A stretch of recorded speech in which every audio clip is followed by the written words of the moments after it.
Boa tarde, aqui estamos para mais uma edição do nosso Observatório. E hoje temos a alegria em receber um consagrado jornalista, escritor, Wagner William. Boa tarde, Wagner. Boa tarde, Ângelo. Muito obrigado pelo convite. Estamos aí para tentar conversar um pouquinho. É complicado, hein? Mas vamos lá. Com muita alegria, Wagner. Bom, Wagner, você tem uma extraordinária trajetória no jornalismo, né? São mais de 30 anos. Você passou por alguns dos mais importantes veículos de comunicação do país, sejam eles da imprensa escrita, sejam da imprensa televisada, né? Também publicou alguns trabalhos que eu tive a alegria de ler, né? Dentre eles a biografia do Marechal Lott e, mais recentemente, a biografia da Maria Teresa Goulart, que são, a meu ver, trabalhos definitivos sobre essas figuras tão importantes na história brasileira do século XX. Primeiro, eu gostaria que você comentasse aqui, né, com aqueles que nos acompanham no Observatório, como se deu o seu interesse pelo jornalismo até o momento de você se tornar escritor. Não, sempre o interesse pelo jornalismo é desde pequeno, desde de criança, e eu achava que todo ser humano tinha esse interesse em anotar exatamente o que aconteceu, escrever o fato, descrever, e realmente o que a gente vai descobrindo ao longo da vida é que como diz como o clássico do John Ford, né, o homem que matou o fascínio, o mito, a lenda é mais forte que o fato, publique-se o fato. Então, Ângelos, podemos escolher qualquer momento histórico do mundo, e a gente vai contar, a gente vai relatar o que a gente sabe, a gente vai falar sobre esse fato e quando vai ver, olha, não foi exatamente assim. Isso é certo, não só eu, você, qualquer pessoa. O problema é quando se tem isso se tem esse achismo como uma verdade absoluta e a pessoa não se abre a novas descobertas e a novas interpretações, né? Wagner, num país, né, que historicamente tem uma democracia titubeante, né? Quais os maiores percalços que um bom profissional do jornalismo enfrenta? Eu acho que, bom, para mim, principalmente o acesso à informação, né? O acesso aos arquivos. Eu ainda não posso nem reclamar, porque peguei uma época que o Fernando Henrique já tinha desclassificado muita coisa, o acesso ao livro do Lott foi muito bom. Foi bom. Não havia tanta tecnologia para facilitar. Depois a Dilma deu uma desclassificada enorme em vários documentos. E agora, recentemente, a gente topava com alguns documentos fora de arquivo, a gente topava com o site do Arquivo Nacional várias vezes fora do ar. E se tiver alguém vendo aqui a nossa conversa, que vá trabalhar nesse novo governo, acho que merecia uma checagem boa do que aconteceu. Por que tantos e tantos instabilidades, digamos assim, instabilidades técnicas, porque Ah, tantas instabilidades técnicas durante o governo Bolsonaro. sabemos, né, que para os jornalistas, né, óbvio, né, infelizmente não só para nós jornalistas, foi um período doloroso, um período dificílimo. Wagner, você recebeu, alguns anos atrás, um dos mais importantes prêmios jornalísticos do país, que é o prêmio Vladimir Herzog, dos direitos humanos. Né? O bom jornalismo, né, nós sabemos, tem funcionado a favor, né, da liberdade, a favor da dignidade humana, e os desafios são enormes. Muitos colegas acabam pagando até com a própria vida, né, pelas escolhas profissionais que fazem. Né? Conta um pouquinho o que o levou a receber o prêmio Vladimir Herzog. Bom, aí tem aquele lance de sorte, uma coincidência, porque também eu estava procurando escrever, e vamos lá, desde o começo, escrever sobre o exílio, e tem todo o exílio da família Goulart. Escrever sobre o exílio é escrever baseado em nada, porque o exílio, o exilado está acreditando que ele pode voltar na semana que vem, no mês que vem, no ano que vem, e quando vê, fica décadas vivendo uma vida que não é dele, de improviso. Então, há estudos psicológicos disso, tanto é que vários tragicamente grande o número de filhos de exilados que se suicidam, né? E não há uma base de... No fim, quem dá essa base é quem espionou os exilados, né? Esses documentos, porque há uma incerteza, né, quanto ao que o exilado vai viver ou o que ele vai enfrentar. Procurando documentos sobre o exílio da família Goulart, eu encontrei, através do Movimento de Justiça e Direitos Humanos do Rio Grande do Sul, cujo presidente é o Jair Christ, também um admirável ser humano e lutador também por justiça e memória, verdade e justiça. Eu encontrei um documento que a Argentina havia capturado um brasileiro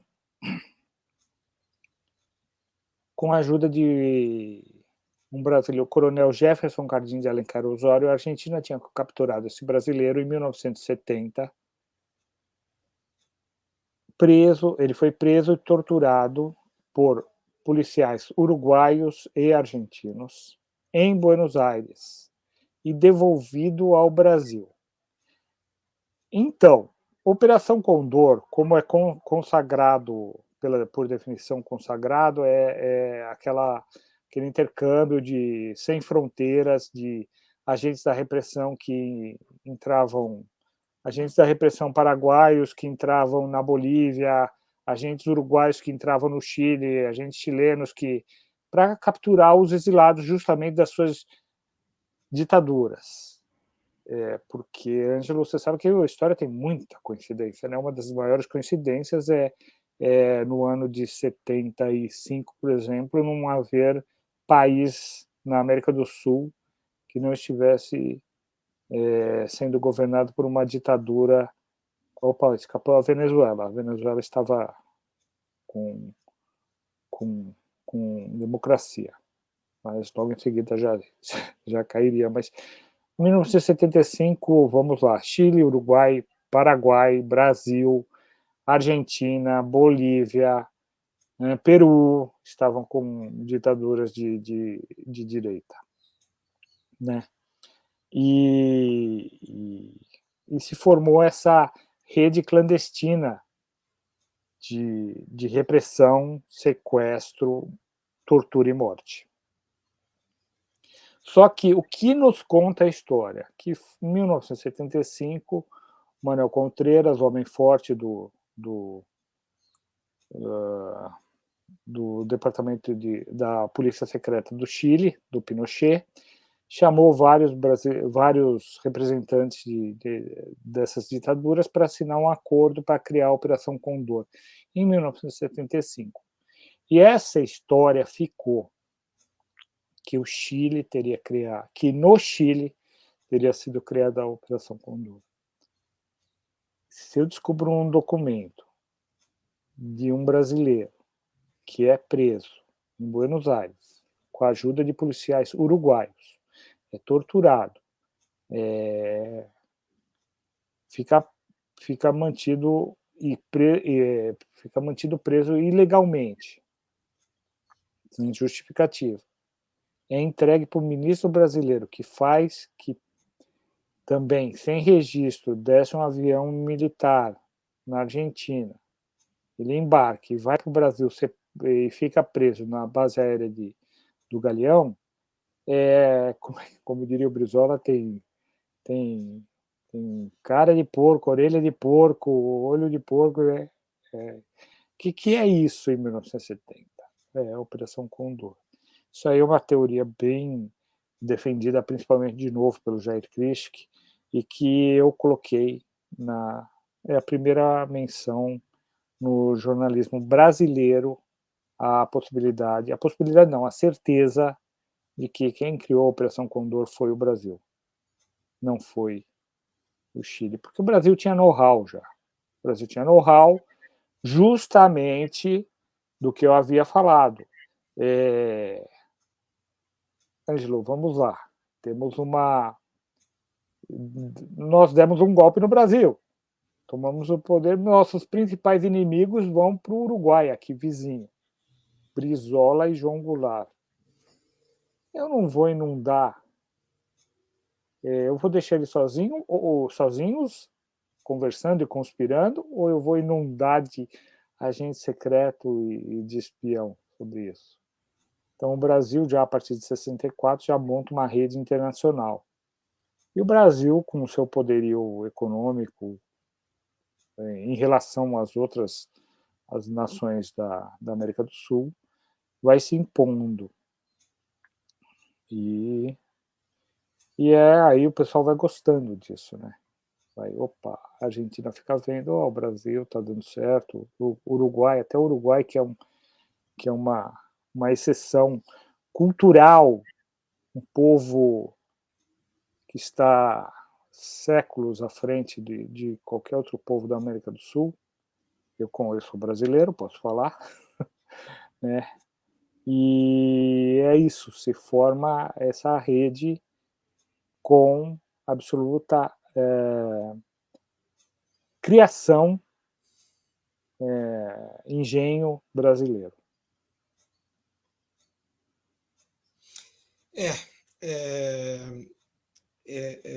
Você mencionou, não é, esse período recente, né, do atual desgoverno, né, que felizmente chega ao fim agora, dia 31, com censura, né, com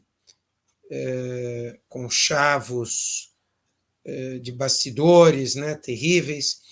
E esse período, né, terrível da história do Brasil, pós-golpe de 64, embora venha sendo já há vários anos, né, estudado por gente de peso, ainda, né, como essa sua descoberta extraordinária, né, que o levou ao prêmio Vladimir Herzog, ainda há, sem dúvida, né, fatos a esclarecer. Wagner, o interesse pela figura do Marechal Lott surgiu em que momento? Então, Ângelo, há pouco eu comentei que se a gente for olhar o fato o fato como aconteceu, a gente tem uma ideia, e esse fato, se a gente for examinar o fato, a gente tem uma ideia sobre esse fato, se a gente for examinar, a gente vai ver que não foi nada daquilo. Então, no colegial, no meu tempo, né, a gente aprende que ao suicídio do Getúlio, alguns militares querem impedir a posse do Juscelino, eleito pelas urnas, democraticamente, e aí o Marechal Lott sai em defesa do Juscelino, dá a posse e garante a posse do Juscelino. Né? O Lott garante a posse do Juscelino, e aí você continua estudando também em uma folha o governo Juscelino inteiro, aí depois, no fim, você fala assim, aí na eleição seguinte, o Lott se candidatou e perdeu para Jânio Quadros. Aí você para e pergunta, peraí, como assim? Um militar democrata, uma pessoa com uma índole inquestionável, perdeu para o Jânio Quadros. Né? Então, meu interesse nasceu daí, de tentar entender o que se passou nesse governo, e também tem o brinde, né? Porque eu acho que outro dia eu estava sendo entrevistado por causa do livro do Soldado Absoluto também, e essa é a segunda vez que eu me refiro a isso. Acho que a eleição do Jânio Quadros, ela mudou muito. Nós tivemos os políticos ficavam longe dos eleitores, mas os eleitores vinham com admiração, ou como exemplo até, esses políticos. E a partir do Jânio Quadros, o Jânio Quadros se torna um homem do povo, ou seja, o homem do povo tem que comer no chão, pão com mortadela. Eu quero que o homem do povo sente-se numa mesa limpa, bonita, e coma um prato delicioso de comida, né? Mas aí eu acho que essa influência, essa nova campanha que se instala, novo ideal que se instala, fez muito mal para o país, e continuou, apesar da gente ficar mais de 20 anos sem votar para presidente, né? Mas continuou enraizada no nosso imaginário, a ponto do presidente que está saindo agora achar bonito fazer uma live coberto de farofa, né? Lamentavelmente, né? Quem estuda um pouquinho, né, a evolução do populismo no nosso país,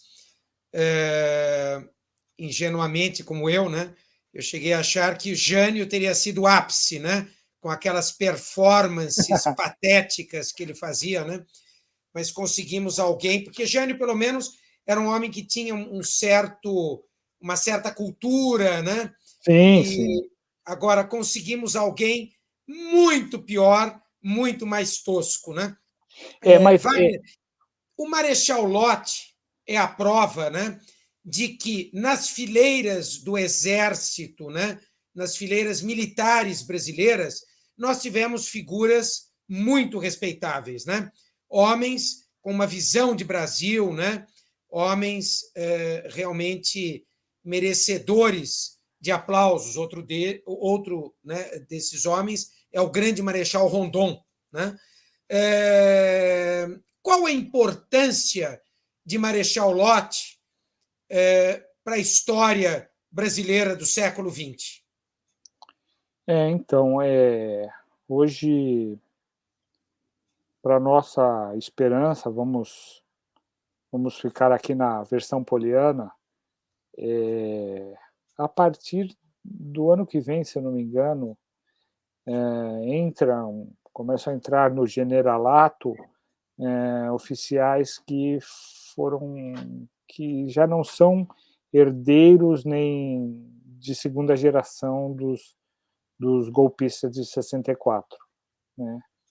Você teve o Heleno, que você tem agora o Heleno saindo, mas o Heleno serviu ao Silvio Frota, uma das pessoas mais repugnantes da ditadura.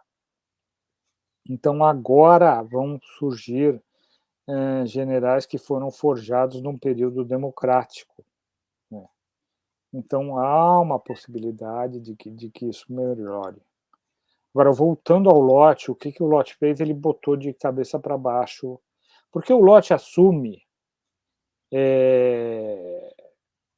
sem muita escolha do Café Filho, que era o vice do Getúlio Vargas. O Getúlio está morto, a gente tem uma crise tremenda no país, povo quebrando lojas e jornais de direita contrários ao Getúlio, e o Lott assume porque ele é considerado absolutamente neutro no jogo político.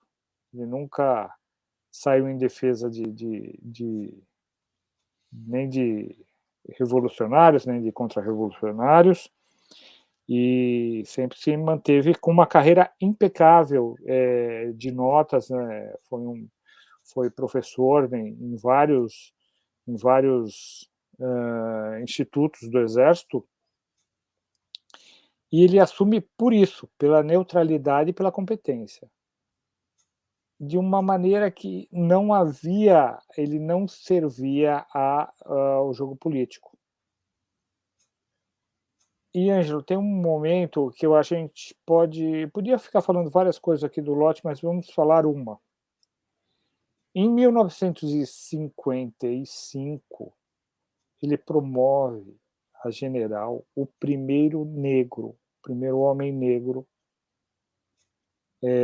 promovido a general. Em 1955, João Batista de Matos se torna general. Sabe quando vai ser promovido o segundo homem negro ao generalato? Não. Durante o governo Fernando Henrique Cardoso. Então vamos lá, 55, 67, 8, 9. Mais de 40 anos depois.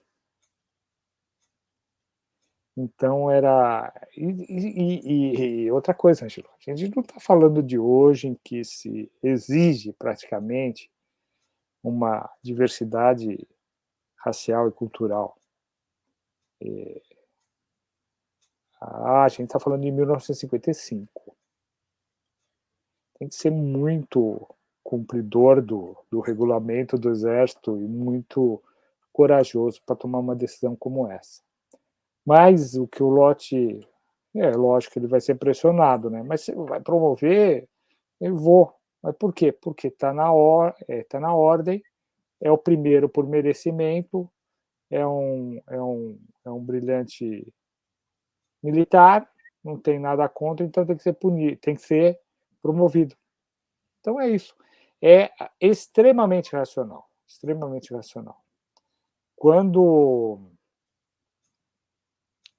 há a conspiração contra o Getúlio, tá no ápice, chamam os generais, almirantes, coronéis e brigadeiros, né? Pastas diferentes e patentes diferentes para a mesma reunião, para ver qual seria a deliberação das Forças Armadas. Então tem muita discussão sobre isso. E o Lott está lá quieto. Aí ele pede a palavra e fala assim: gostaria de saber se nós podemos estar aqui. Se eu como general, por que um almirante teria a mesma. Porque é o seguinte, eu preciso explicar aqui: hierarquia e disciplina são os pilares básicos das Forças Armadas, né? Então, como que um coronel ia se manifestar no mesmo nível do que um almirante, né? Então ele põe isso. Nós devemos estar aqui, ou deveria ser separado por pasta e patente essa reunião. Só sei que aí acaba a discussão, a reunião muda, ou ele muda o foco da reunião totalmente e se começa a discutir sobre isso. Então era isso, era havia essa lenda de que ele andava com o RDE, o Regulamento Disciplinar do Exército, debaixo do braço, e que tudo, tudo cumpria, era o maior CDF. O apelido dele era Caxias, né? Na caserna, né? O apelido do Castelo era Tamanco, né? Feio e mal acabado, né? E, e é isso. A próprio General Muricy, hein, que foi uma figura também da ditadura militar, conta que ele foi aluno do Lott e que todos relaxavam sempre quando era outro no comando, né? Mas quando o Lott estava no comando, se não levantasse na hora, não tivesse com o sapato engraxado, não tivesse impecavelmente fardado, barba, e todo mundo já sabia que ia vir reprimenda aí do Lott, né? Então, tinha até uma musiquinha aí do que o Muricy, que eles cantavam, hoje não tem moleza porque o Lott está no comando, alguma coisa assim, né? Então era isso. Wagner, após o golpe de 64, qual o posicionamento do Marechal Lott? Porque ele morre já, ele foi muito longevo, né? Então ele atravessa todo esse período da ditadura, né? Sim, é importante que, no momento da renúncia do Jânio,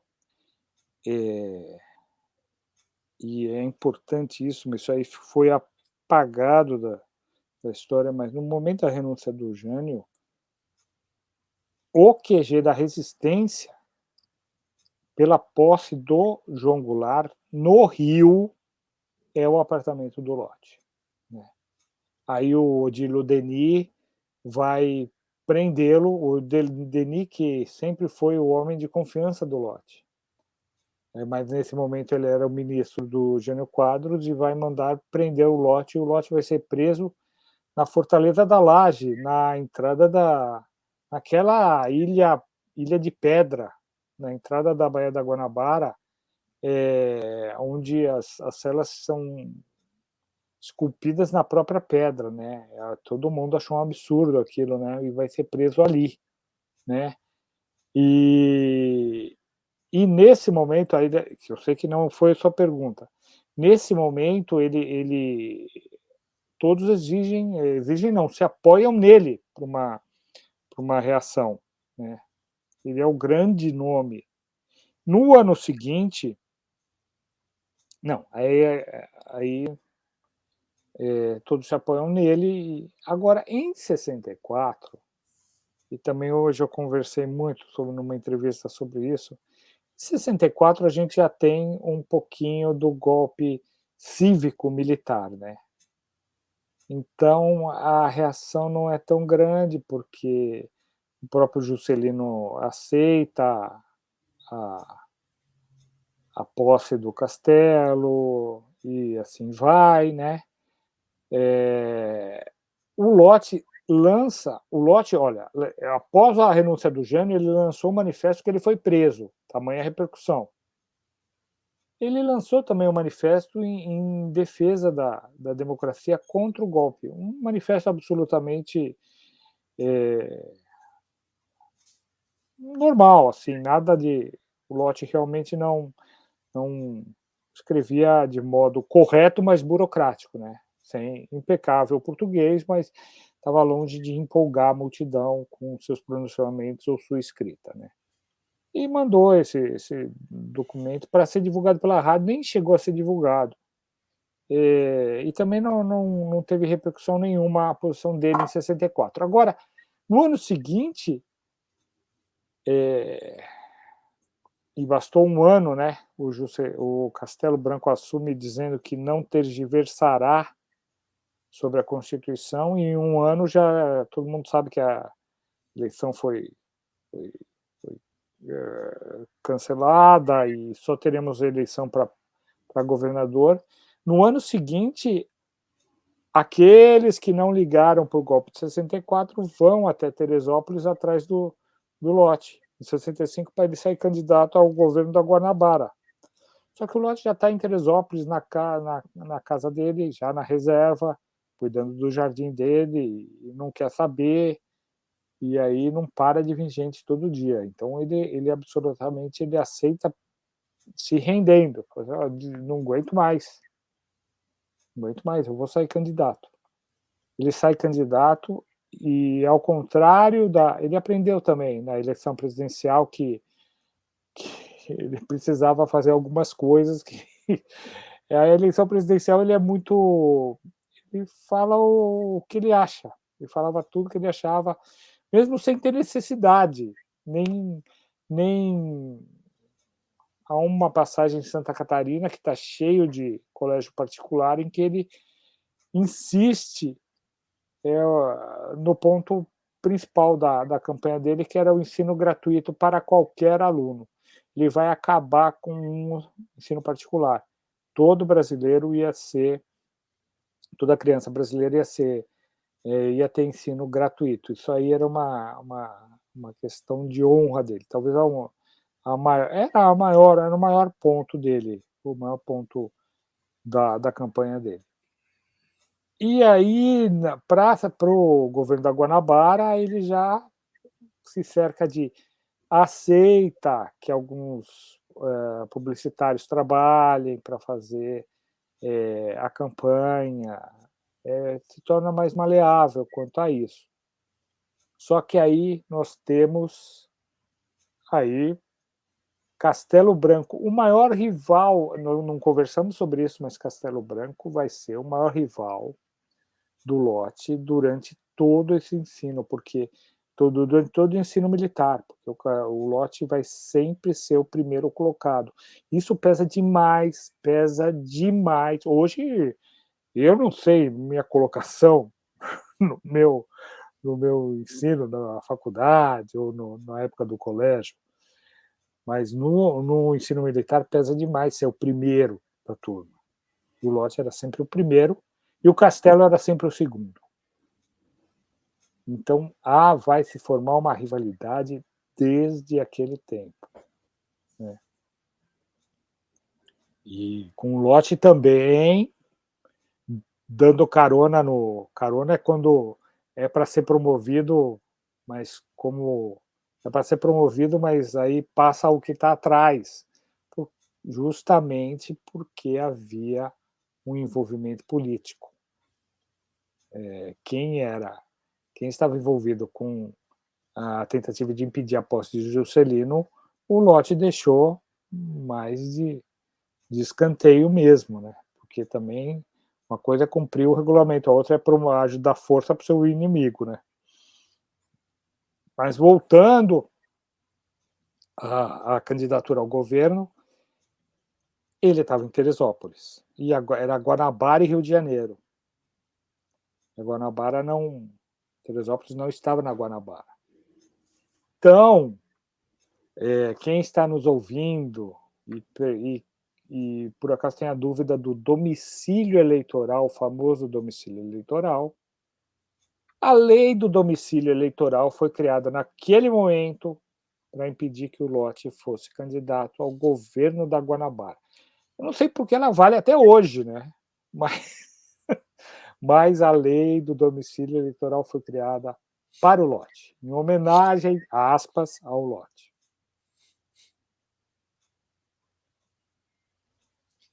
E a candidatura dele, né, naufraga ali, né?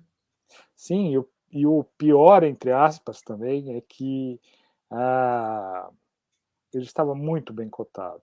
Tanto é que o substituto do Lott, o Negrão de Lima, vai ganhar a eleição do candidato do Lacerda. Entendeu? O Lott no Rio, na Guanabara, era muito forte.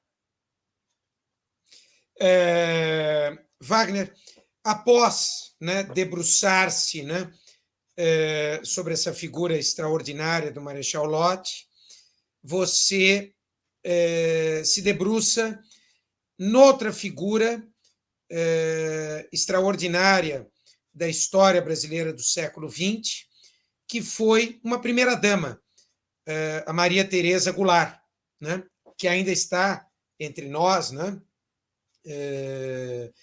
e seu livro, né, que é um livro extenso, muito bem documentado, acabou, inclusive, sendo muito bem adaptado para o teatro, né?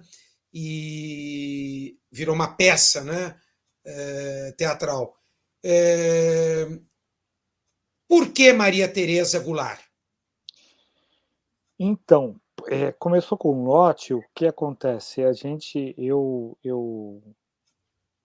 tenho muito na cabeça aquela imagem em Cannes do o superstar desce a escada, a atriz ou o ator faz poses, caras e bocas, e um monte de gente fotografa. E tem aquela tradicional foto também do inverso, do monte de fotógrafos se acotovelando pela... Então você tem de um lado aquele clichê da atriz fazendo pose, querendo parecer bonita, sensual, etc, etc. E você tem do outro lado a realidade, que é o que não aparece, né? Então eu acho que tanto o Lott quanto a Maria Tereza são coadjuvantes, sim, são coadjuvantes na história do Brasil. Vou fazer a biografia do Fernando Henrique, do Lula, da Dilma, do Sarney, daquele lá não falo não. E vamos para quem, mas Dona Maria Tereza esteve lá em todos os momentos. Casou com o João Goulart em 56, né? Participou da vice-presidência, depois da eleição, que também foi eleito vice-presidente, aí a renúncia do Jânio, todo momento do governo, toda a transformação, que é o que, aliás, que a peça há um recorte muito bem encontrado pelo autor, o Vendramini, José Eduardo Vendramini, e com a Angela Dipp também, eles recortam essa parte, que é o Denner, um estilista também fora de padrão, muito à frente do seu tempo, que transforma a jovem, tinha 26 anos e primeira dama, né? Transforma a Maria Tereza numa mulher que depois vai ser capa da Paris Match, né? E vai ser reportagem na Time, e vai se tornar ainda hoje a referência de beleza e elegância de uma primeira dama, né? E, enfim, é isso, essa atração por orbitar, porque você pode fazer aquilo, biografias do Juscelino, há várias boas, excelentes biografias. Agora, vamos... É o negócio de Cannes, né? Vamos virar a nossa câmera para o outro lado e vamos olhar o que... quer dizer que o Jango estava em dúvida se voltava para o Brasil para tomar posse e vai para Barcelona se encontrar com a família antes de vir para o Brasil, e lá Dona Maria Teresa dá mais ou menos um ultimato para ele: você tem que ir, você tem que. E ele, e ele confessa ao jornalista espanhol que minha esposa me convenceu, estou indo para o Brasil. Né? Então, é mais do que a fofocaiada e aquela imagem que se tem de quem não conhece, né? E claro, Ângelo, que também havia aquela pré-definição sobre Maria Teresa Goulart, porque, como o Primo Levi escreve em Afogados e Sobreviventes, o vencedor é o senhor da história, ele cabe contar como foi. Então, obviamente que deram um golpe. Vamos apagar com a história do. Vamos apagar que o João Goulart, até hoje ainda, agora, mais de 50 anos depois, começa a haver um reestudo da presidência Goulart, mas vamos apagar todas as tentativas. Hoje ainda estão tentando fazer as reformas, né, que o Jango efetivamente fez, né, que foram tolhidas em seguida pelo governo Castelo Branco, e também, obviamente, que psicologicamente também acabar com a imagem da mulher dele também, entre aspas, é ótimo para quem está no poder, né? E seu livro, né, a biografia que você escreveu, né, da Maria Teresa Goulart, de uma maneira muito bem documentada, mostra, né, que essa mulher não foi apenas como a imprensa na época, né, tentava mostrar, uma mulher bonita, uma burguesa fútil, né? Ao contrário, né, ela teve um papel ao lado do marido muito importante, né? Uma mulher inteligente, uma mulher antenada com em relação às mazelas do país, uma mulher que nunca se encastelou, né? E bom, agora teremos, né, felizmente, de novo uma primeira dama, né, como a Janja, que certamente marcará presença, né, na história do país como companheira de um presidente da República, né, que volta, né, trazendo conosco o resgate da esperança, né, de um país mais justo, de um país democrático. Wagner, você está, né, com um livro novo prestes a sair, né? Também gostaria muito que você falasse sobre esse seu novo trabalho. Não, então, rapidamente, Ângelo, só um complemento, aquela imagem, uma das imagens, se me dessem 10 imagens para o século XX, para o Brasil, a imagem dela, que é a capa do livro, aliás, no, no, no comício da Central do Brasil, ao lado do Jango,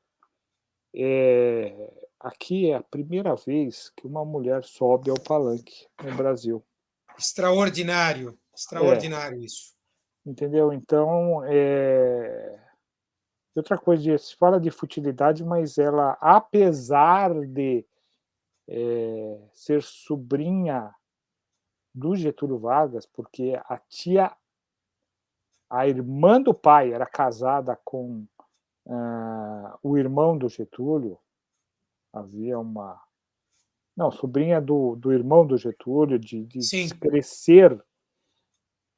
crescer com o poder na sala ao lado, né? Brincava e enquanto os adultos. Ela cresceu descalça, brincando em terra, numa fazenda no interior, na fronteira do Rio Grande do Sul com a Argentina, entendeu? Então, tá longe de ser uma, uma dondoca, não, muito pelo contrário. Muito pelo contrário. E isso acabou sendo fundamental pelo que eles enfrentaram durante o exílio, né? É É isso. uma, uma figura, né, que a sua biografia certamente oferece a dimensão que merecia e que nunca tinha sido dada, né? Como você bem disse, sobretudo após o golpe de 64, tenta-se, né, vender a imagem, bom, primeiro de João Goulart como um comunista perigosíssimo, né, casado com uma mulher fútil, né, deslumbrada, enfim. E esse seu resgate histórico, essa precisão dos fatos, né, que é sempre dever de um bom jornalista, né? Wagner, sobre seu novo trabalho, o que você pode nos adiantar? Então, o novo trabalho é a Operação Condor, mas é uma continuidade porque aconteceu um fato novo agora há menos de um ano que tipo, ou agora ou reconhecem mesmo ou a gente não sei o que vai ser feito, ou apaga-se de vez a história, né? Então eu estou escrevendo esse livro ao mesmo tempo em que estou roteirizando um documentário sobre essa essa esse novo olhar para a Operação Condor, né? Então, tem muita coisa acontecendo e muita coisa. O que aconteceu, Ângelo, é que em 2018 as pessoas chegavam e os produtores, os editores chegavam e não vamos falar, não, esquece, vamos deixar para depois.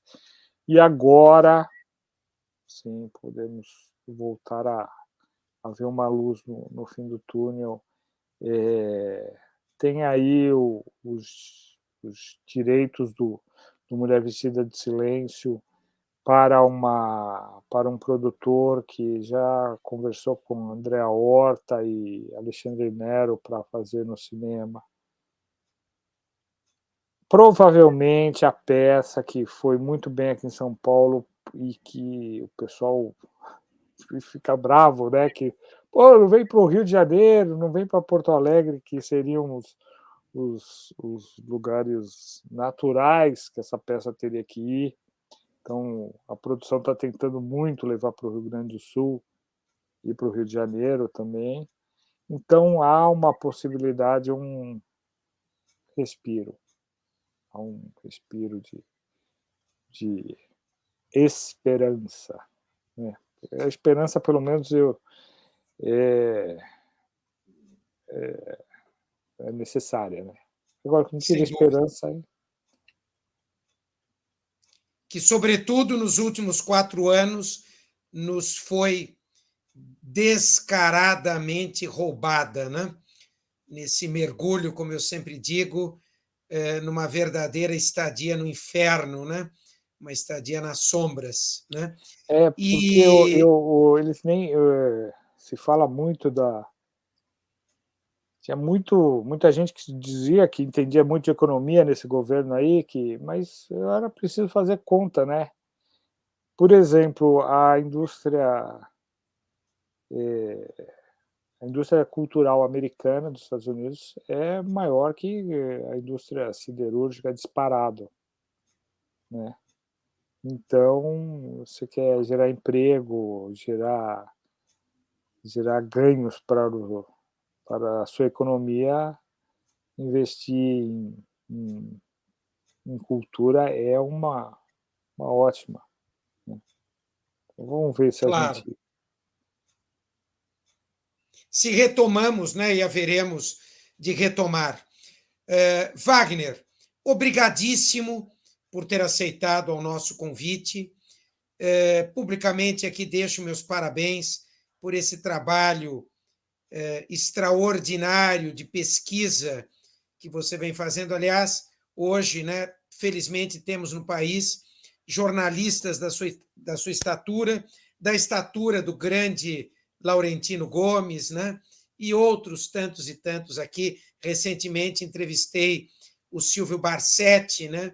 Um jornalista carioca que vem também fazendo um trabalho fundamental de pesquisa histórica, pesquisa jornalística.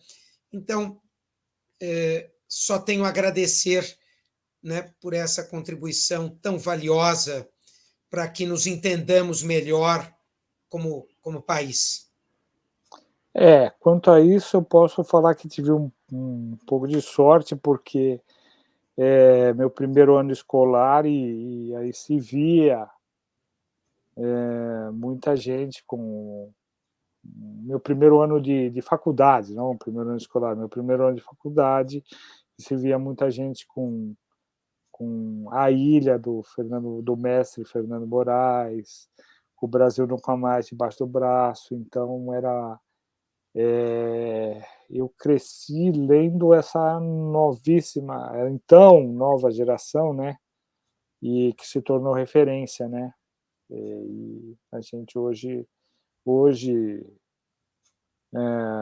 Mário Magalhães, Lira Neto, Leonêncio Nossa, todo esse pessoal, acho que também deve ter a minha idade, mais ou menos, também tá com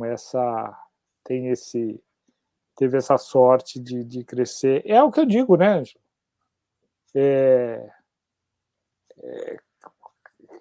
Quem cresceu, quem teve o azar de entrar durante esse governo, não vai ter essa referência, né? E eu comecei logo após o último governo militar, então havia um ar de descoberta. Eu acho que esse ar vai voltar, essa vontade de vamos fazer isso, desenvolver mais o cinema, desenvolver mais nossa literatura, né? Na hora do cinema brasileiro, já que a Argentina ganhou a Copa, né? A gente podia ganhar um Oscar. Claro. E gente qualificada, gente talentosa, gente séria, felizmente não nos falta, né? O que nós precisamos é, sobretudo, de consolidação de políticas públicas, né, que viabilizem tantos projetos extraordinários, né, que chegam ao nosso conhecimento. Wagner, obrigadíssimo. Desejo a você um 2023 muito produtivo, nos presenteando com trabalhos tão significativos e tão importantes como esses com os quais você já nos presenteou recentemente. Muito obrigado, Ângelo, e só de novo, eu não sei se você me corta aí se eu estiver estourando o tempo, mas toda a imagem da sociedade americana, toda a imagem da cultura francesa é forjada através de livros e filmes, né? Então, a cultura é fundamental para se criar uma imagem de um país, né? Sem dúvida alguma, sem dúvida. O caminho oposto é a barbárie, é a estupidez, é a grosseria que, desgraçadamente, vivemos nesses últimos 4 anos de desgoverno de um fascista tosco e de uma gentalha completamente despreparada para a civilização. Muito obrigado, meu caro. Até breve. Obrigado à produção, obrigado, Ângelo. Um grande abraço. Muito obrigado. Boa tarde.